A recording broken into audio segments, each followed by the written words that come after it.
Okay, so this is a movie digest on Default, which is a movie about the 1997 financial crisis as experienced in South Korea. So I came across this movie on Value.com last year, 2020, and at that time I was teaching banking and financial institutions as well as monetary policy and central banking, and I thought it's a good movie to show what occurred during the 1997 financial crisis.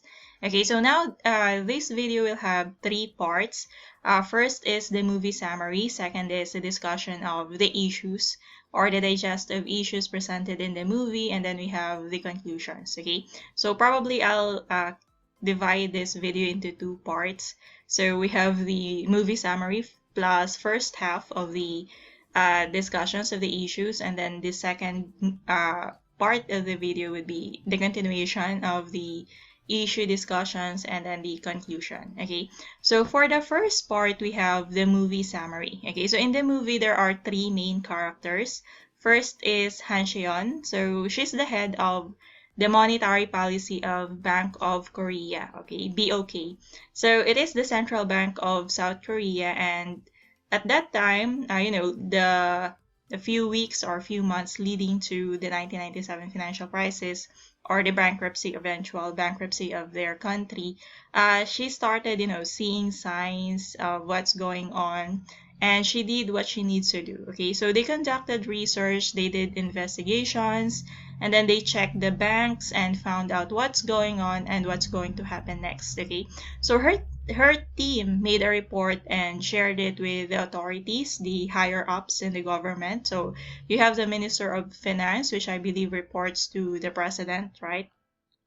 The movie did not show much of the president's presence or involvement with the issue. I think it was during a campaign period for the next president. So anyway, we'll tackle that later. Essentially, what happened is that the matter was entrusted to the Ministry of Finance. So counterpart here in the Philippines would be the Department of Finance, DOF. So Ms. Han's team made recommendations, but they were ignored or disregarded by those holding higher positions. So they may or may not be right.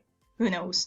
Okay, so on the surface, it's easy to infer that the government officials may have acted for their own selfish interests. They could be greedy and corrupt, but they may also have thought that it's really the best for the country. Maybe. Okay, so admittedly, allowing the public to know what's actually happening would create chaos, right? They might pull money out of the banks. In that case, the banks would be useless. They go bankrupt much faster than they did, and they would cease the operations of their businesses across industries.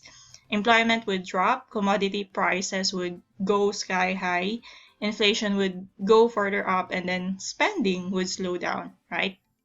And essentially that's what happened after the financial crisis or during the financial crisis. If we follow the rules on imposing interest rates, when spending goes down, interest rates on borrowings would go down as well to encourage borrowings and more spending. Okay, spending is monitored as it's tied to the GDP of the country, gross domestic product. It's a measure of economic growth. So I'm saying all these technical concepts here, but we'll be discussing all these one by one in this subject. Monetary policy and central banking. But for now, know that that's the expected scenario if the government would be truthful and tell the people that yes, we're on our way to bankruptcy. Okay, so you can scale down and imagine a private company going bankrupt. Do they tell their employees that the business isn't doing well, that there are financial troubles? There's no available cash to pay the suppliers, the payroll, the taxes.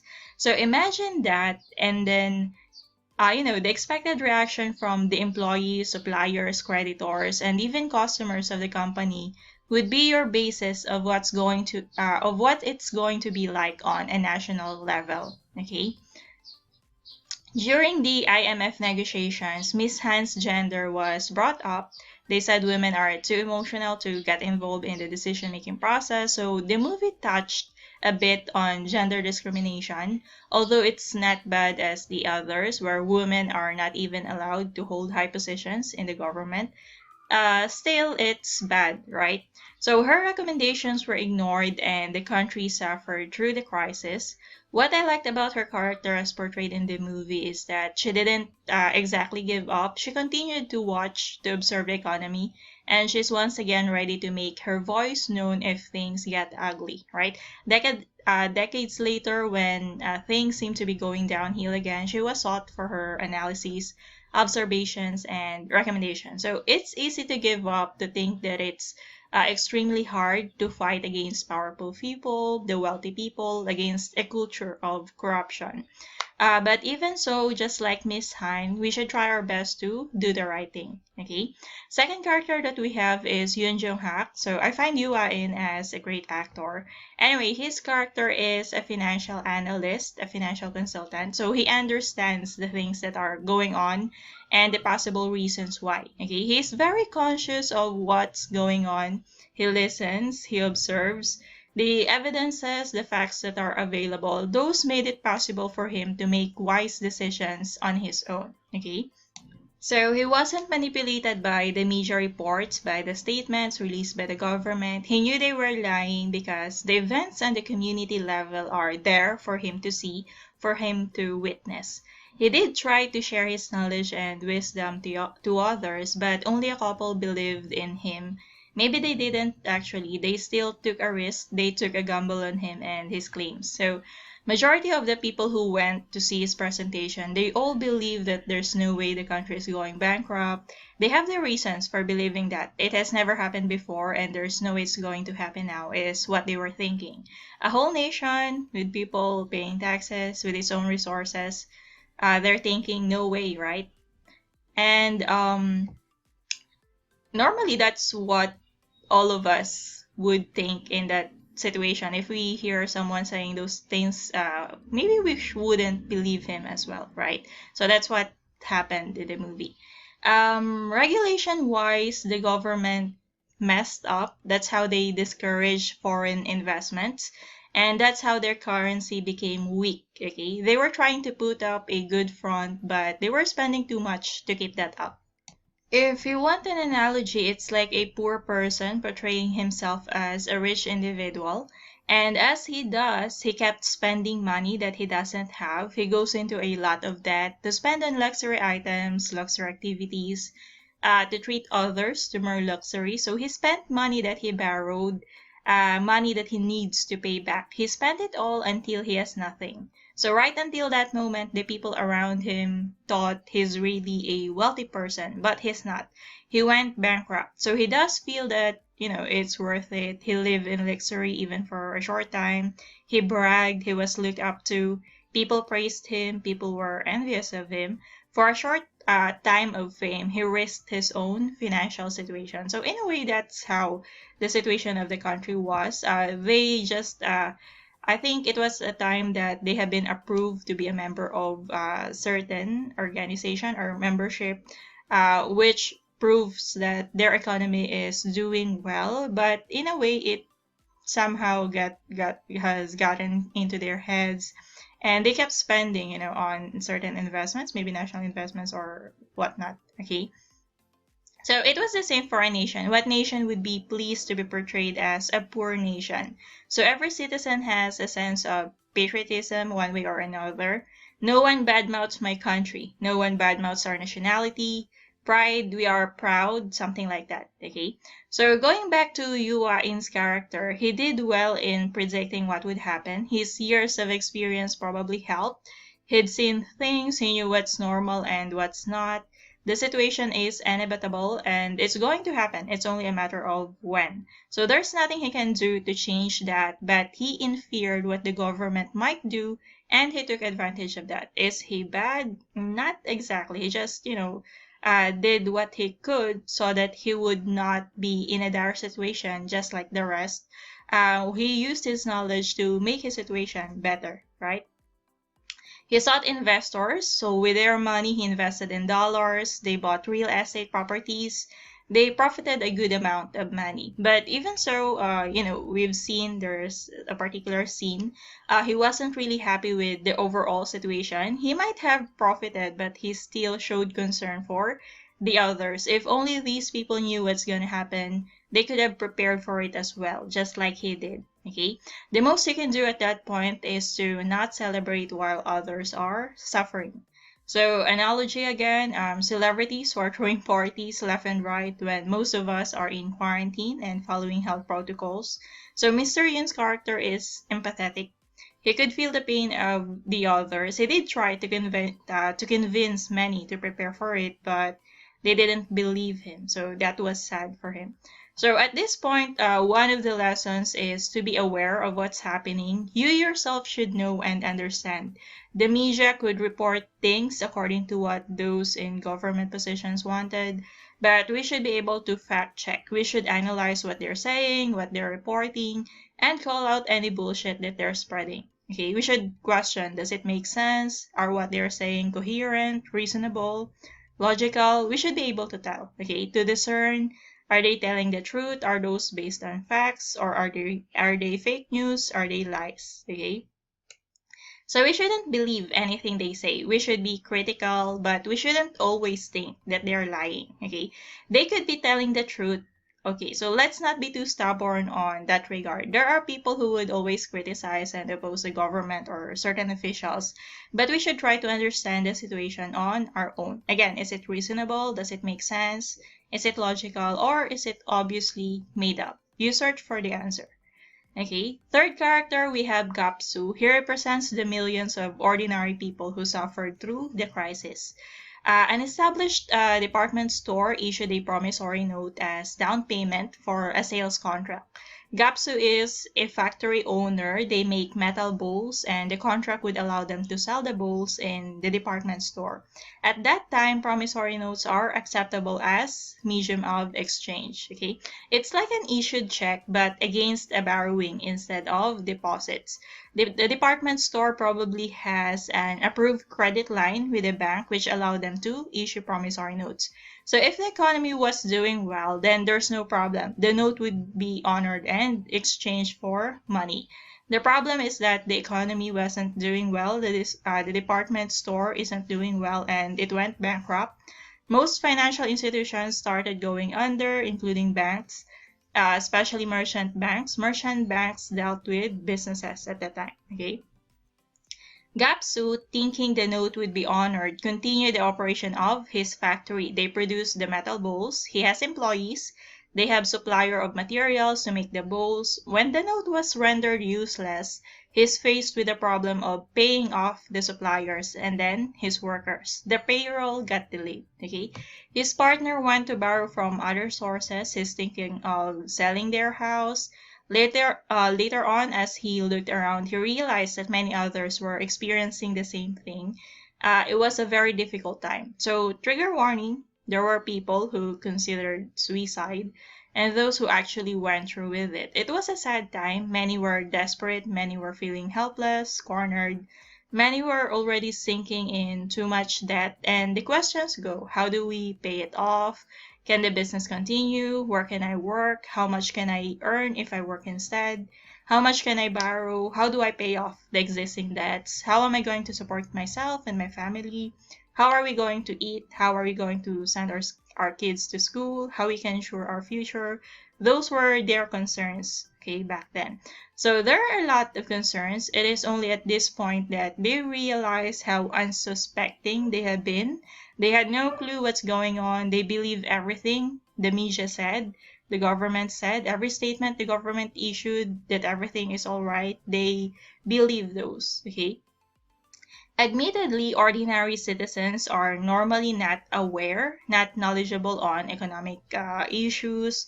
Supply and demand, that's the most common concept that we could all understand. Buyers and sellers all know the concept of supply and demand, logistics, taxes, cost of running a business, interest and loans. Okay, but beyond those things, an ordinary citizen doesn't know much, okay? Mr. Yoon, the financial consultant, only people like him understood the situation and made sure it won't affect them negatively. So in a way, education is really important, Whatever you learn from school, you should know how to use them, and you should use them, okay? The current situation with the pandemic, a lot of people were caught unawares, unlike the financial crisis, which at least provided warnings or red flags. The pandemic was really unexpected, but still, there are people who are prepared for anything, okay? There are people who don't have savings, who don't have another source of income aside from their jobs. So they suffered with unemployment when businesses temporarily ceased operations due to, the imposed lockdown. There were businesses which were unable to survive due to the prolonged temporary closure that they eventually decided to close for good. So some people found themselves losing their jobs, their sources of income, unable to support themselves and their families. So even those who had savings, emergency funds, we realized that those weren't enough. Before the pandemic, I made a course on personal finance in 2018, 2019. So the suggested emergency fund is 3 to 6 months worth of your salary. Given how it's been over a year already with this pandemic, we realized that 6 months is not enough apparently. So now people are suggesting that the emergency fund should be 9 to 12 months now, okay, which is kind of hard to build at the moment, okay. So those are the three main characters in the story, and provided you with a summary of what they went through in the movie, okay? So second part, we're going to tackle the issues that have been presented in the movie. So overview, then later we'll have the discussion. In this video, I'll be including the financial and social issues that have been involved, and then in the second video, we'll have the discussion on the IMF conditions and then the conclusion, okay? So for the financial issues, we have financial analysis, the weakening of the currency, the exchange rate, the inflation, rising prices, delayed payroll, sale of real estate properties. And then for the social issues, we have the gender discrimination, media manipulation, political corruption, and then income inequality, okay? So before we discuss this, I have here the premise, okay?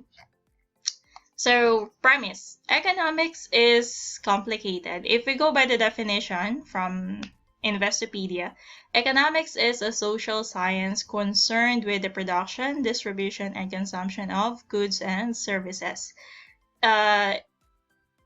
It studies how individuals, businesses, governments, and nations make choices about how to allocate resources. When I'm still in college, I think the definition is a bit different. It's about allocating the limited resources to provide or to support the unlimited wants and needs of the people. Okay, something like that.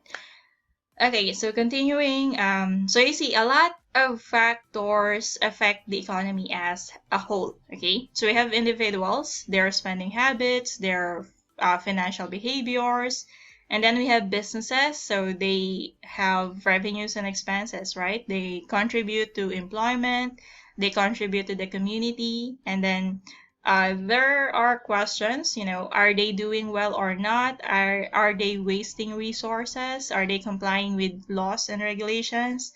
Are they trying to manipulate prices? Or are they trying to monopolize a certain product or service? Are they encouraging growth in the industry they are in, or are they causing damage? So not all businesses are good, right? Some are operated for short-term profits, and then others are really looking at long-term existence, okay? Next, we have the government. So we have local and national, and then there's engagement or transactions with other nations' government, right?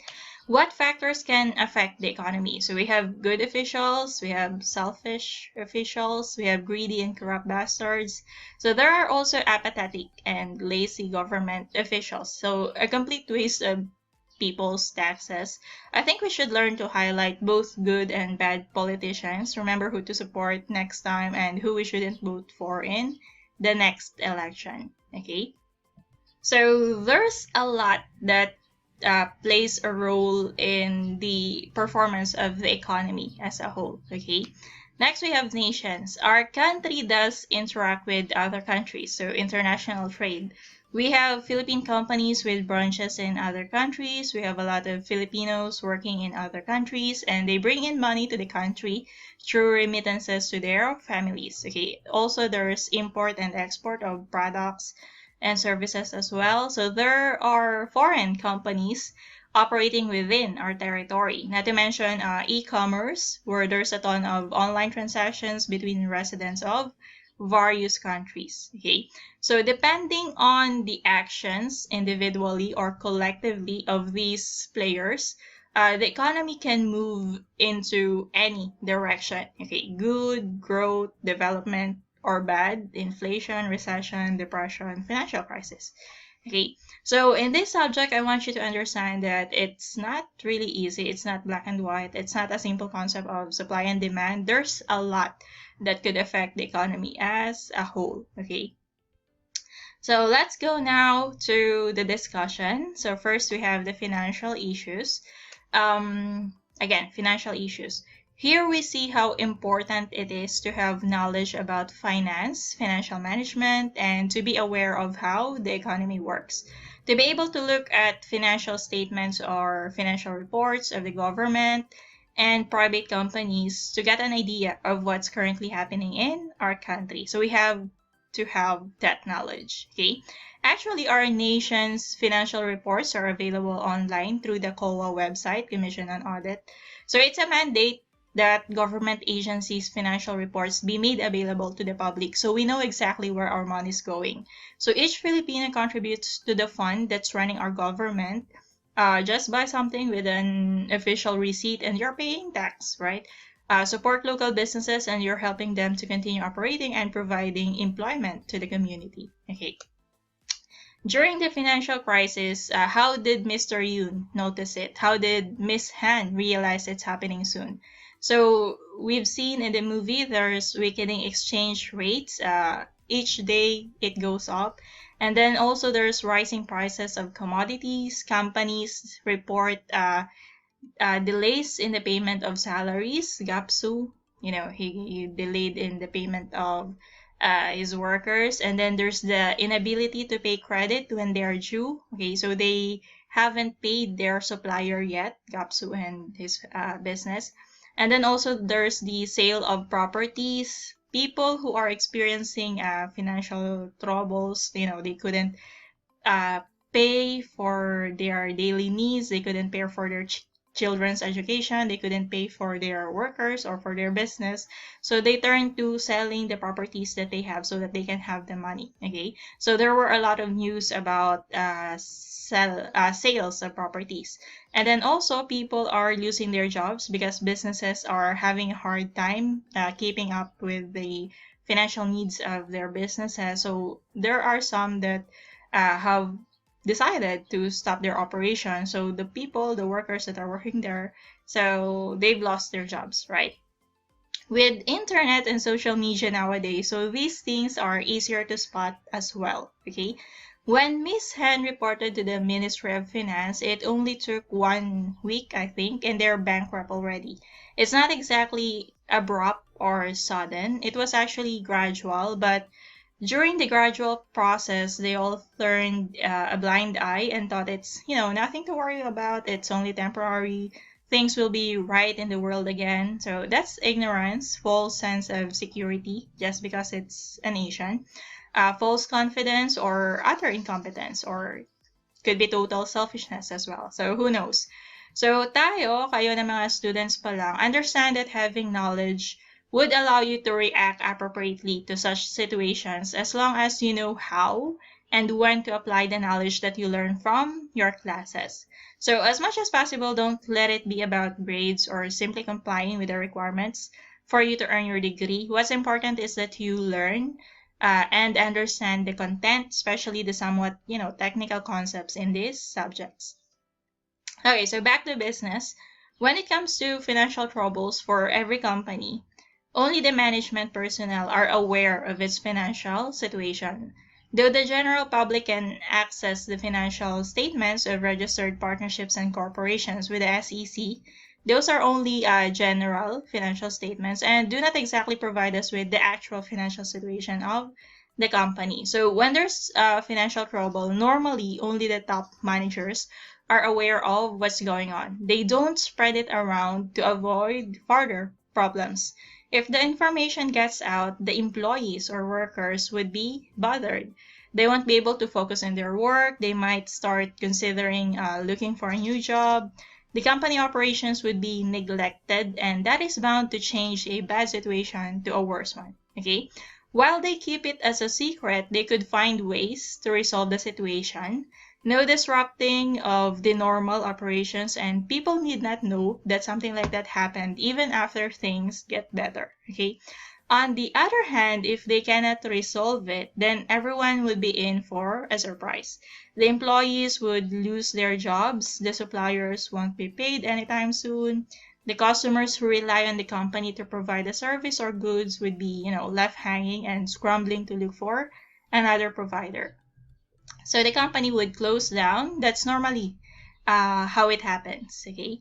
So what are the criticisms? The employees had no idea. They felt like, they feel that they should have been informed so that they could have prepared, save some money for the unemployed period while looking for a new job. They should have received some sort of financial payment, which is kind of weird because, the company is already bankrupt. Do you understand? Okay, so in the case of default, what exactly is supposed to happen if Miss Han managed to inform the public that the country is going bankrupt? So not all of them can act like Mr. Yoon, who managed to find investors and manage their funds well for them. I don't think many would believe her. There would be people who would think she's crazy, just like the other people who attended Mr. Yoon's presentation. How can a nation go bankrupt, right? I do feel that regardless of whether the public was informed or not, the scenario would still lead to disruption of a lot of businesses. People losing their jobs, the country would be losing its value, the currency would be losing its value.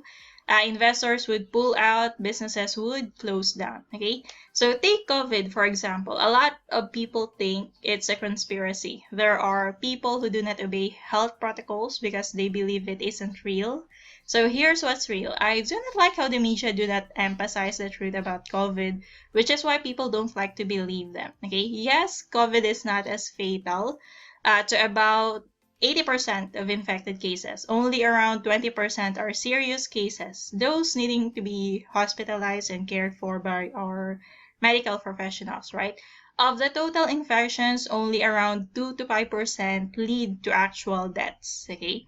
Yes, many survive, many get back to their lives without much problem. Yes, it's like the flu. For majority of the cases, it only feels like the flu, influenza virus. What's different between the flu and COVID is the transmission. The COVID virus spreads much faster than the flu virus, about 3 times to 5 times faster. The main concern about it is whether the hospitals and clinics, the medical institutions, could cater to all serious cases, on top of the other usual medical conditions that they treat. So again, serious cases are only 20% of all infections. Fatal cases range from 2 to 5% of all infections. But still, imagine if we let it spread. We have a lot of people here in the Philippines, so 2 to 5% leading to that, that's going to be a lot of people. Serious cases needing hospitalization, 20%, that's going to be a lot of people, okay? Majority recovers, so again, it is like the flu but spreads faster than the flu, okay? The reason for trying to contain its spread is because we have limited hospitals. Yes, you can get COVID and live. If your immune system is working very well, good for you. But not everyone is like you. There are those who have weak immune systems, who are prone to viruses and diseases, who cannot afford hospitalization, okay? I don't hear this information often on the news. When COVID started last year, I only listened to health professionals who are giving out information. I find it odd that the media don't emphasize the information above, right? So they're all about the statistics and which municipalities or cities have imposed lockdowns, how many tested positive today, how many died, how many recovered, how many are active cases. which hospitals are on full capacity. It's getting annoying. They're reporting facts, sure, but they're focused on information that could, elicit panic. So I wanted them to remind the public about the main points I mentioned earlier, to, just to remind them. Because there are people who don't remember those certain facts and they still focus on the wrong things when, trying to justify their actions of going out and doing business even when there are imposed lockdowns on their areas or something. Okay. Outside the news, people have the means to know what's going on. Yes, it's not serious 80% of the time. It's only fatal to 2 to 5% of the total cases. It spreads faster than the normal flu.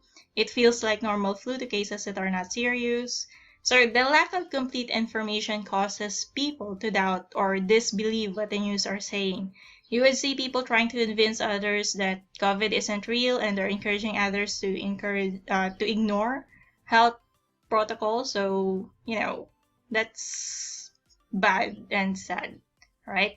So going back, when you think about how people have biased judgments, they are prone to ignoring rules and not bothering to analyze the situations. Yes, the people are somewhat driven emotionally because the government and those in position have been unable to react appropriately to the situation. We can see the mess they've made.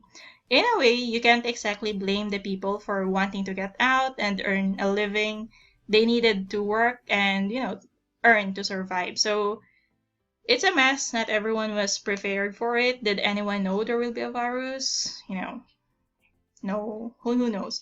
But regardless, there are people who have financially prepared themselves for any situation. Now we know what it's like. We, better be prepared for whatever may happen next time. So there's still a lot to discuss, but we'll stop here for now. Next, we have the social issues shown in the movie. Okay, first is the gender discrimination. The movie's setting is 1997, so different countries were on different timelines when it comes to accepting and respecting women into position. So this is South Korea, so knowing women have been able to hold high positions in the government is a good thing. However, the movie depicted that they are still being belittled or mocked when it comes to decision making, saying they are too, emotional to be objective. I would agree that sometimes being too emotional is a bad thing. The key word being too, meaning excessive. It's alright to include emotions into consideration when making decisions. You would have to consider how the decisions would affect people and how they would respond to it. So it could be heartbreaking. So what can the decision makers do to lessen the emotional stress? It's not good to be apathetic, devoid of any feeling. Those in the government are sworn to serve the nation, mainly its people, so their welfare is a priority. Okay, so essentially they should also consider some emotions in making their decisions, right? The next one is media manipulation. So Miss Han tried to warn the public by having a press conference, and yet no one in the media reported it. Okay, media manipulation becomes dangerous when people, the general public, has no means of searching for the truth. These days, media companies are being called out for propagating fake news or misinformation or relaying news in a way that sways people's sentiments towards a certain direction. So we should always be vigilant and discerning. Whatever information we come across, we should check it, double check, then triple check, more if you have time. Okay. Though journalism is meant to be neutral, a lot changed over the years. It's more opinionated nowadays, more editorial, rather than plain news. Okay, I used to be part of campus journalism, and I've had enough seminars and training on journalism, and always, as every time, they would remind us to be neutral in writing news. Okay, but today's journalism is somewhat chaotic. There's a lot of opinion, but mostly one-sided. Okay, editorials are actually written in a way that they only take one side and then defend it. Okay, but my kind of editorial is one that takes into consideration both sides of the argument, right? So news are meant to look into both sides of the coin. That's what I expect them to do. Media manipulation that steers towards, harming the public, that's a bad thing. Media manipulation that prevents misinformation from spreading, that's what we need.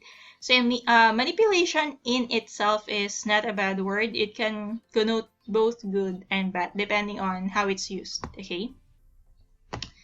Next, we have the political corruption. I am of the opinion that, it's already a culture in the government. Not all, of course. Not everyone in the government is.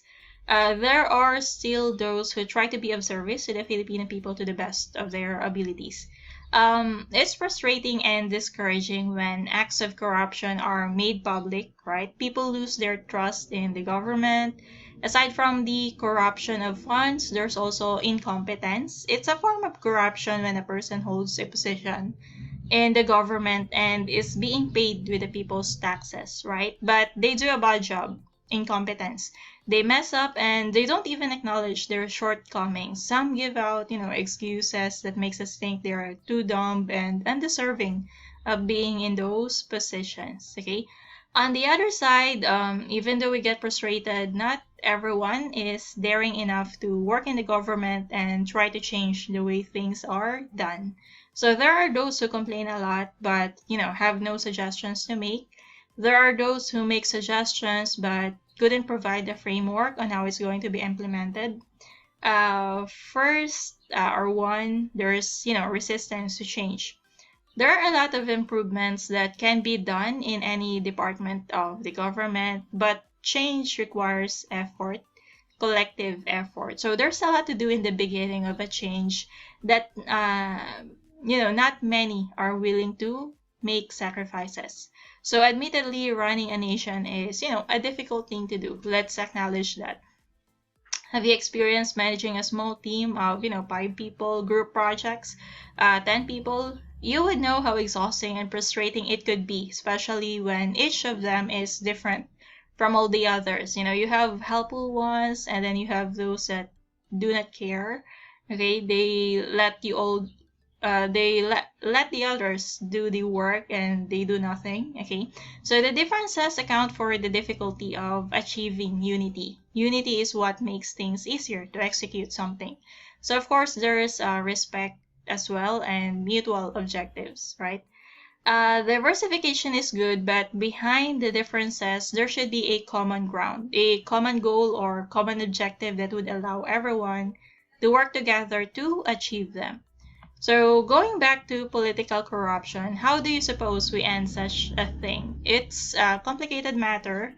I couldn't think of an elaborate way to do it. We tell people to be wise in choosing who to vote for, but the people who need to hear it are people you haven't reached. Okay, when elections are near, we see a lot of posts on various social media platforms encouraging many to vote wisely. Some even conduct research on various candidates and exposes them, what they do, what they are capable of, what's their background, what have they achieved, would they be good public servants or not. But people who are deemed, marginalized, do they even have access to social media? Do they even have the time to spend reading posts? So the younger ones probably, but majority of them aren't voters yet. How about their parents? They're focused on earning money to put food on the table to sustain the needs of their family. So they aren't properly informed of what's going on with these politicians, okay? We're all concerned, but, not overly concerned to do more than what is required. So any ideas what they think? It's a complicated matter.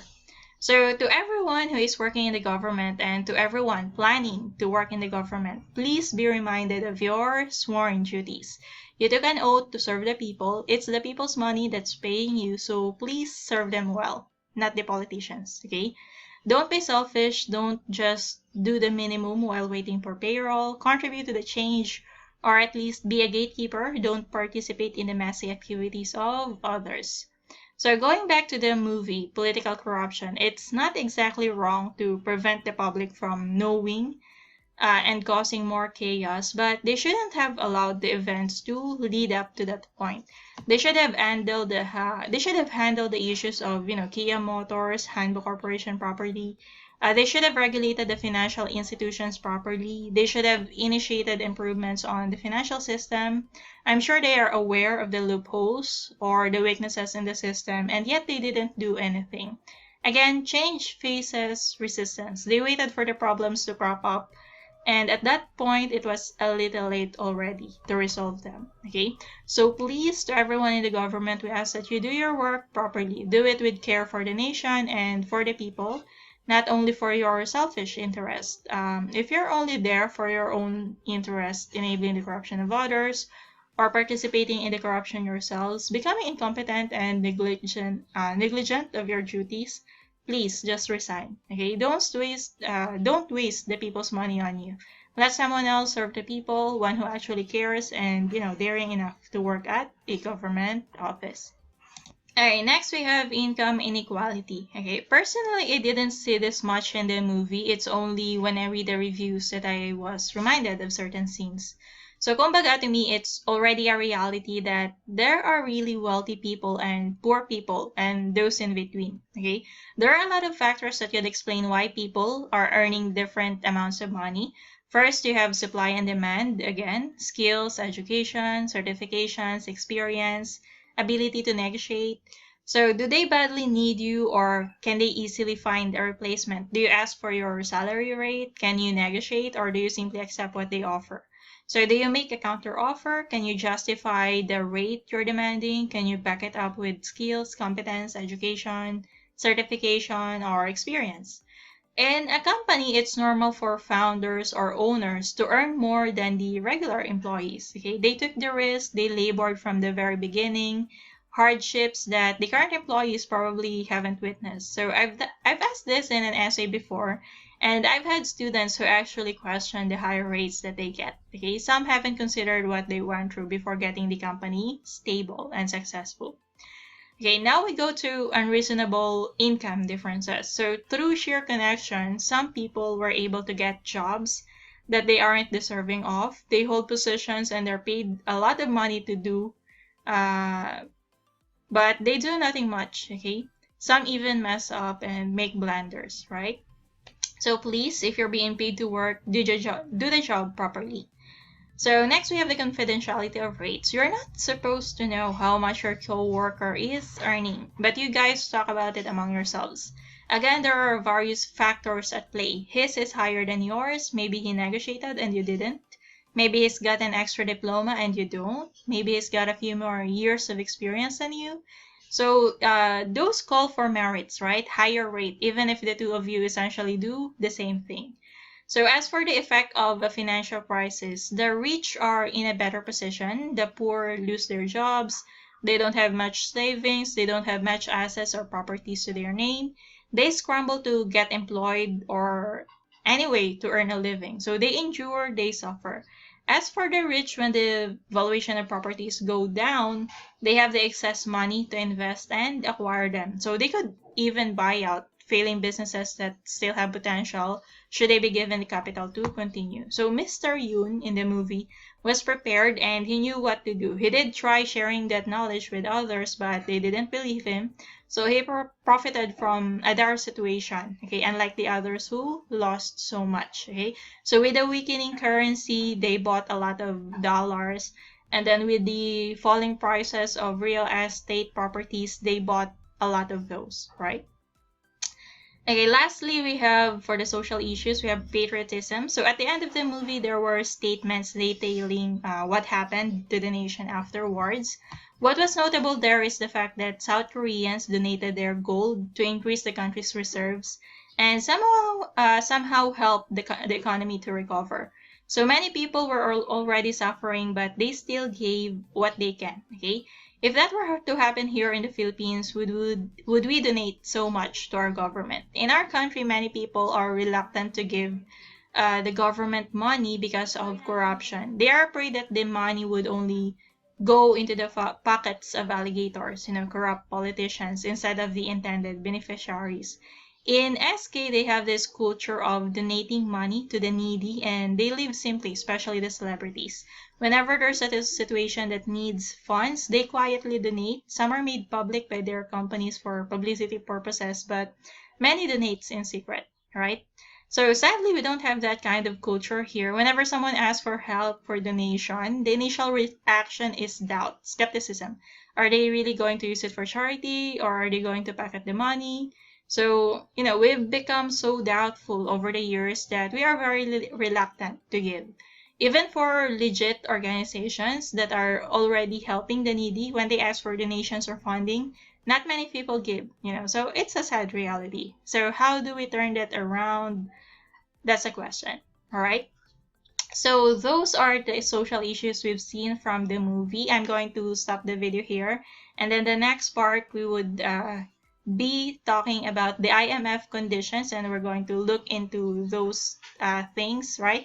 Why did they require to, declare the top 11 merchant banks as bankrupt, easing foreign investment, allowing hostile takeovers, easing the labor market, easier dismissal of employees, and why do they have to increase the interest rates? Okay, so that's it for this one. Thanks and bye.